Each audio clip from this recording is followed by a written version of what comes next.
Mesdames, Messieurs, bonjour. Bienvenue au Flash des 10 heures sur la RTB. Les députés membres de la Commission des finances de l'Assemblée nationale ont visité le site de Bagré-Pôle. C'était hier vendredi à l'initiative de la Banque mondiale qui a financé des projets à Bagré-Pôle. Les parlementaires ont pu mesurer l'impact de ces projets sur les communautés bénéficiaires. Cette visite fait suite à la formation que la Banque mondiale a organisée au profit des députés sur le contrôle des finances publiques.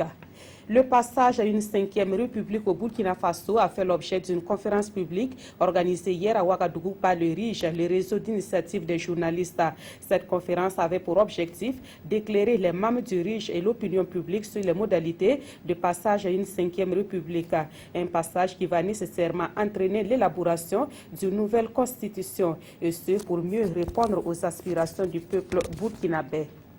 Le séminaire sur l'avenir de la radiodiffusion télévision du Burkina et les enjeux de la télévision numérique d'État TNT s'est achevé hier à Ouagadougou. Au terme de 2 jours de travaux, des recommandations ont été formulées dans le but de rendre la RTB plus compétitive, et ce en raison de la multiplication des chaînes de télévision privées et des exigences de la TNT. Au nombre de ces recommandations, le reversement de la taxe audiovisuelle à la RTB et l'élaboration d'un plan stratégique pour la chaîne au cœur des grands événements.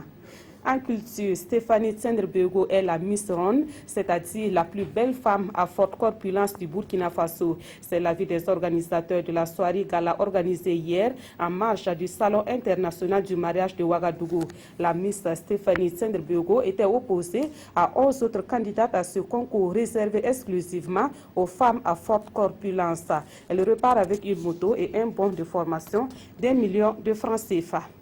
Et pour terminer, en actualité internationale, nous parlons de football. Ce soir, c'est une finale 100% madrilène qui va se jouer au stade San Siro de Milan en Italie. Un derby et une revanche entre le Real Madrid et l'Atlético qui s'étaient déjà rencontrés à ce stade de la compétition il y a 2 ans et le Real l'avait remporté. L'Atlético, tombeur du Barça et du Bayern lors des éliminatoires, rêve cette fois-ci de remporter sa première Ligue des Champions.